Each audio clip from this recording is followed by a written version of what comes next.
person there today. So I would just begin by thanking you for inviting me to take part, and also by agreeing with what the take that Augustine articulated. To begin with your last question, I do think that the monetary policy normalization that we're seeing all over the world, all it did was simply reveal what we've long pointed out as significant structural issues in the DeFi ecosystem and conflict of interest. And all of those things have been revealed, in effect, as the tide has gone out.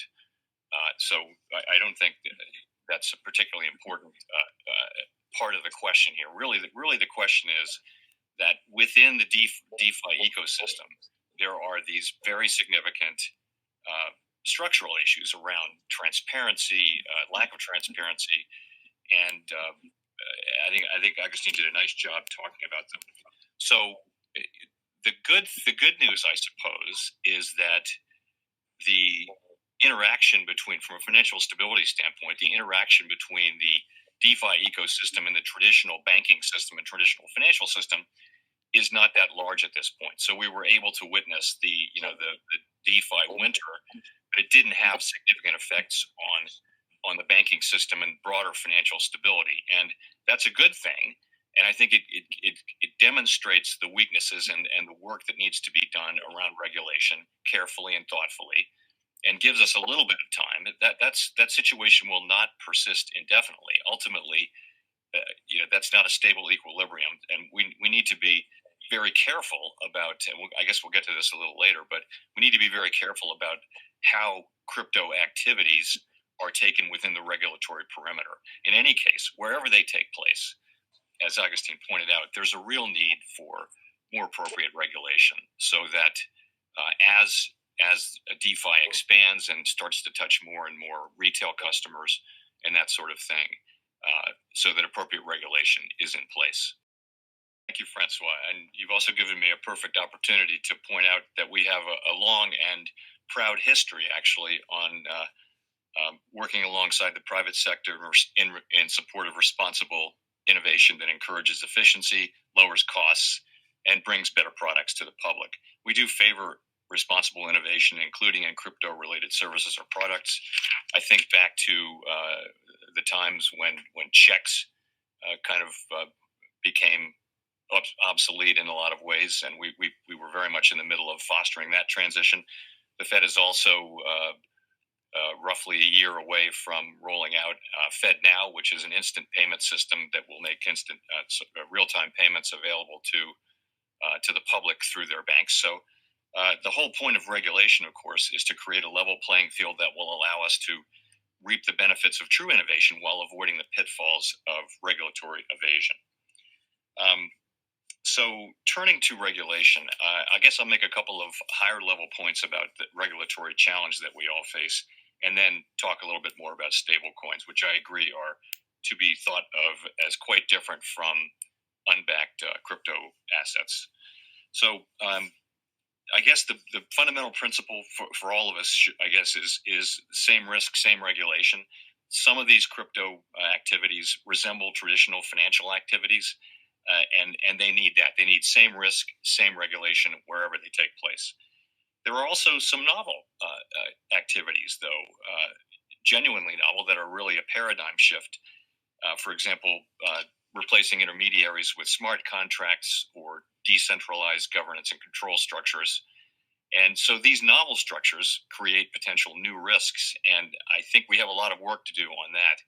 We've got a lot of work to do across both the more traditional looking parts of DeFi, but especially for the novel aspects of it. An example would be unhosted wallets, for example, which allow users to custody their own crypto assets. However, they can also be used to evade sanctions or engage in money laundering. And there are other novel aspects of it that are quite challenging.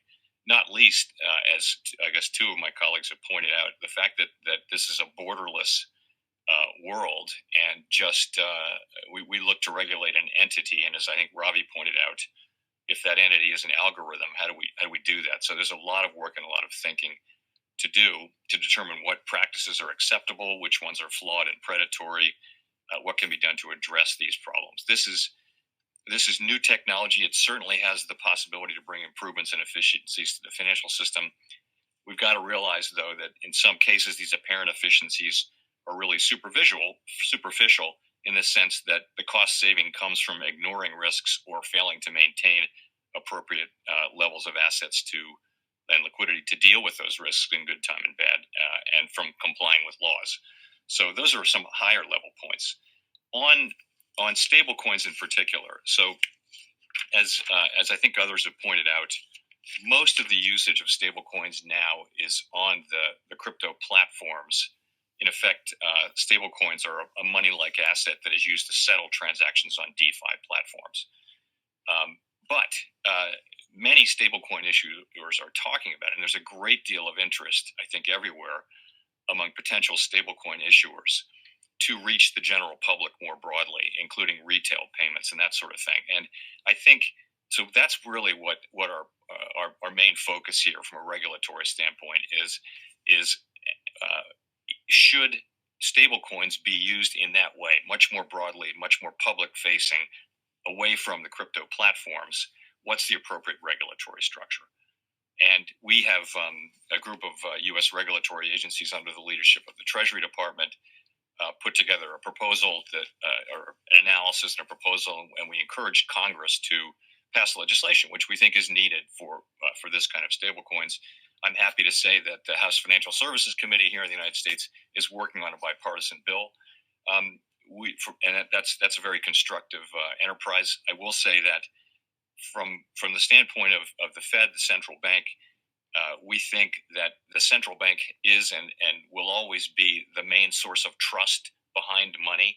Stable coins essentially borrow that trust from the underlying issuer, and in many cases, these are dollar stable coins, so they're really borrowing that trust. These are private forms of money.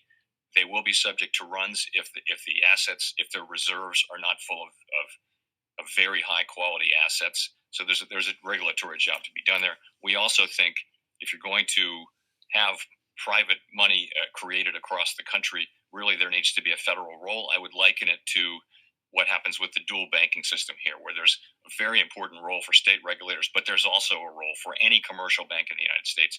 There's also a role in licensing that bank to operate at the Fed or another federal agency. And in the case of this, which is money creation, we think it really should be the Fed that does play that role. So that's our principal focus now, I would say. Turning to your question, so cash is not disappearing here in the United States. We still use cash quite a lot. It is declining, not in absolute terms, but compared to non-cash payments, it's declining. And we're motivated by really what Christine was saying, to look very carefully at the potential costs and benefits of issuing a central bank digital currency here in the United States. So we agree that the central bank has always provided the stable, trusted anchor for the currency. That's really perhaps our most fundamental role as central banks, one of the most fundamental roles anyway. So we're looking at it very carefully. We're evaluating both the policy issues and the technology issues, and we're doing that with a very broad scope. We have not decided to proceed, and we don't see ourselves as making that decision for some time. We see ourselves as working in collaboration with both Congress, of course, but also with the executive branch, which brings expertise to many of the issues that we have to deal with here. And at the end of the day, we will need approval from both the executive branch and Congress to move ahead with a central bank digital currency. So we see this as a process of at least a couple of years where we're doing work and building public confidence in our analysis and in our ultimate conclusions, which, as I say, we certainly haven't reached yet. I guess I would just say that's where we are. We've got a lot of work to do. There are many more things to say, Francois, but I'll stop there.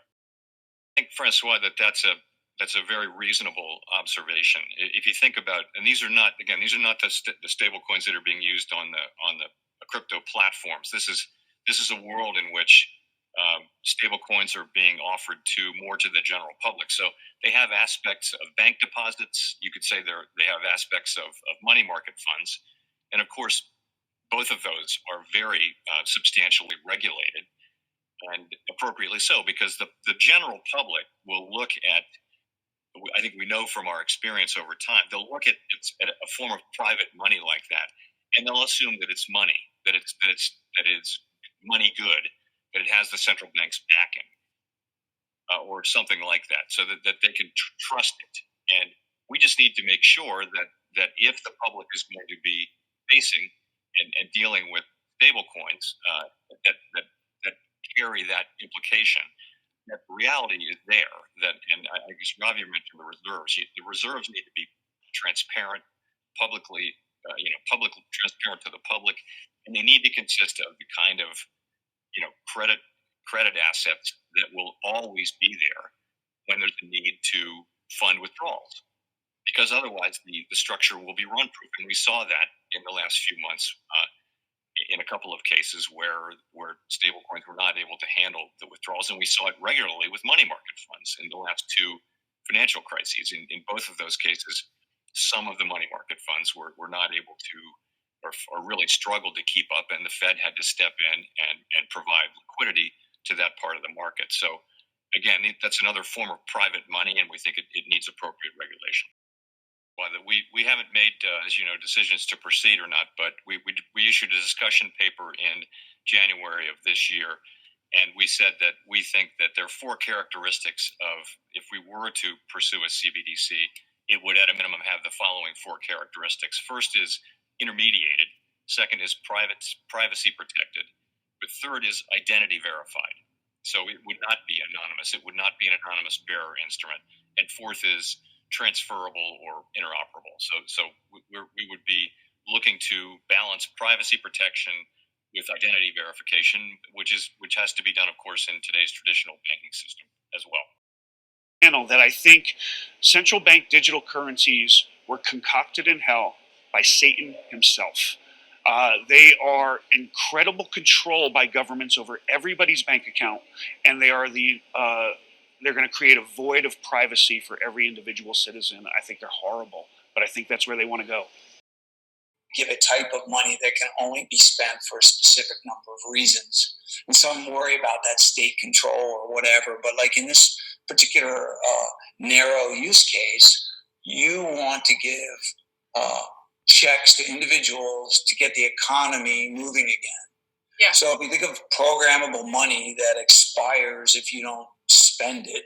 Welcome to the Crypto Teacher. And you know I come back with that video just to make you think. And we have the central bank leaders and the big bank leaders talking about digital assets and CBDCs and stablecoins. And we heard Jerome Powell say that when it comes to printing money, we want the Fed to be the only one that's handling that responsibility. And we know CBDCs are illegal in the United States and in Europe.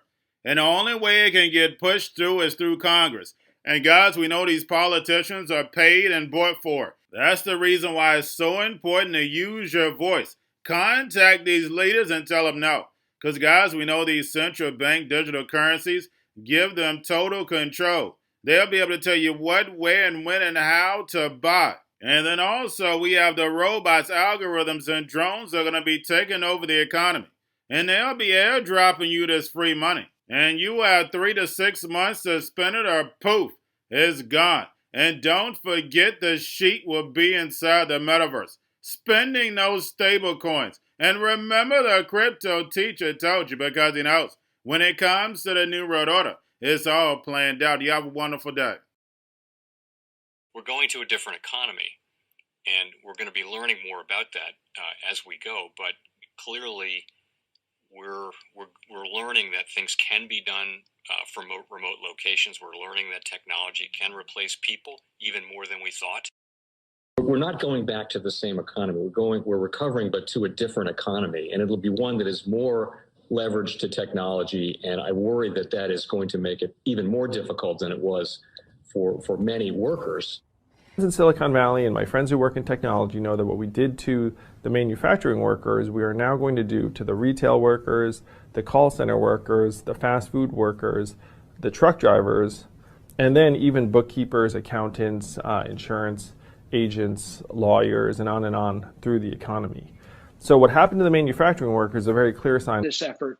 And China has big plans for this. They intend to seed their digital yuan into the global environment by giving it away to visitors at next winter's Olympics. When they arrive at the airport, they're going to get yuan digital wallets. They're going to receive digital yuan. They're going to use it throughout their visits to Beijing, and then they're going to take it back to their home countries.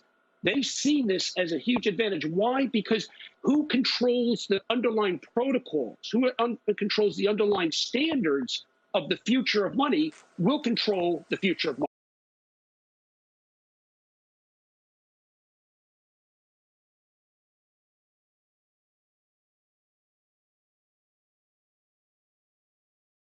Most powerful person in the world is the storyteller. The storyteller sets the vision, values, and agenda of an entire generation to come. Steve Jobs. And guys, you know I truly believe in this. When you look at the New World Order, they're the storytellers. And that's the reason why I wrote my New World Order book. But guys, now it's time to change the current generation. And I wrote 3 kids' books. You know, I love the Trinity because I understand the power that's in it. So I have 3 books. We have an opportunity to change the generation, to educate, not just me, but I want to show you that I take action on a daily basis. And I want you to take action on a daily basis. Whether it's your job, whether it's in your community, we have an opportunity right now to educate the masses. I posted this on my Twitter account. Please share, but this is a short clip of the 3 books. There's going to be a clothing line and action figures. Please get these books for your kids, nephews, cousins, friends, so therefore we can start the re-education now. Because as we see, the 4th Industrial Revolution foundation is definitely here. Robots, algorithms, drones, taking humanity out the picture. We have to re-educate. But let's get into the video. Part 1. King Joshua and Grandma Tam save the village. Part 2. King Joshua and Grandma Tam save New York from COVID-33. Part 3. King Joshua and Grandma Tam goes to China. It's mandatory to get part 1, part 2, and part 3 of this series. It's time to re-educate Generation Z.